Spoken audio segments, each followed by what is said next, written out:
आधुनिक उड़ीसा के इतिहास में 19वीं सदी का द्वितीयार्ध कई घटनाओं से भरा रहा। गडजात राजाओं के अत्याचार, स्वेच्छाचारी शासन एवं दमनात्मक कार्रवाई से लोगों के मन में घोर असंतोष की ज्वाला भड़क उठी थी और आगे चलकर इसने विद्रोह का रूप ले लिया था। सन 1868 के अप्रैल के अंतिम भाग में केंदुझर के भुइयां सरदारों ने रतन नायक के नेतृत्व में केंदुझर के नव अभिषिक्त राजा धनुर्जय भंज एवं ब्रिटिश शासन के विरुद्ध विद्रोह किया था। उस विद्रोह के प्रमुख कारण थे राज्याभिषेक के समय भुइयां लोगों की उपस्थिति पर रोक, राजस्व वसूली के लिए गैर भुइयां लोगों की नियुक्ति, फसलों की जगह रुपयों में राजस्व की वसूली, भुइयां लोगों से राजकीय संरक्षण का हस्तांतरण, राज्य के शासन में गैर भुइयां लोगों की नियुक्ति तथा बलपूर्वक अन्यायपूर्ण कर की वसूली। विद्रोहियों ने केंदुझर शहर को घेर रखा था।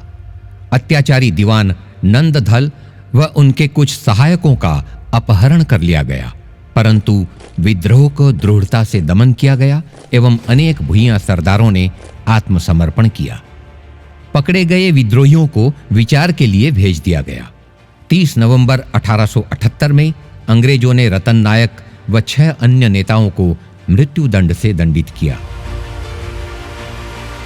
सन 1890 में केंदुझर में द्वितीय चरण का विद्रोह एक शिक्षित भुइयां युवा धरणीधर नायक के नेतृत्व में 5 वर्षों तक जारी रहा था। धरणीधर नायक का जन्म 5 मई 1864 में केंदुझर जिले के कुसुमिता गांव के एक पहाड़ी भुइयां परिवार में हुआ था। वह परिवार के छोटे पुत्र थे और उन्होंने 7वीं कक्षा तक की पढ़ाई की थी। केंदुझर के तत्कालीन राजा धनुर्जय नारायण भंज ने उन्हें भू सर्वेक्षण जैसी उच्च शिक्षा के लिए कटक भेजा था। उनकी शिक्षा की समाप्ति के बाद केंदुझर के राजा ने उन्हें भू सर्वेक्षक के पद पर नियुक्ति दी थी, परंतु सरकारी दीवान के रूप में कार्यरत विचित्रानंद दास के षड्यंत्र के कारण उन्हें नौकरी से निकाल दिया गया था। उसके बाद उन्होंने भू सर्वेक्षक के पद पर मयूरभंज के राजा के यहां नौकरी की।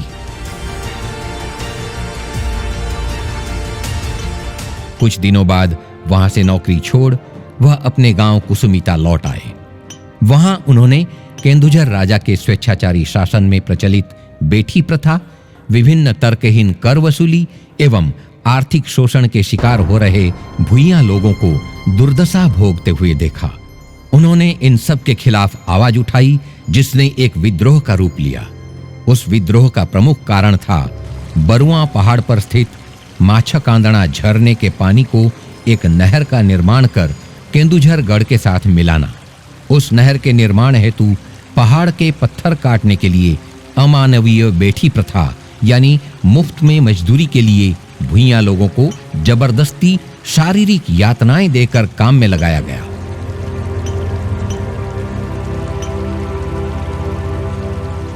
जनजाति के लोगों पर हो रहे इस दासता के विरोध में धरणीधर नायक ने आवाज उठाई एवं भुइयां जनजाति के साथ साथ जुआंग, बाथुड़ी, कोल्ह व साउंटी आदि अन्य जनजाति के लोगों को विद्रोह के लिए प्रस्तुत किया।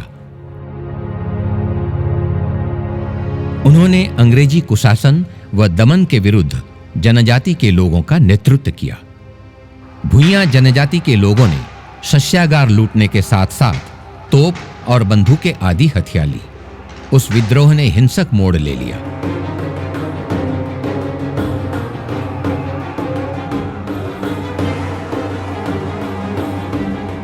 अंत में अंग्रेज सेनाधिकारी डाउनसन द्वारा गिरफ्तार होकर धरणीधर नायक ने 7 वर्षों तक कटक कारागार में बंदी बनकर जीवन व्यतीत किया।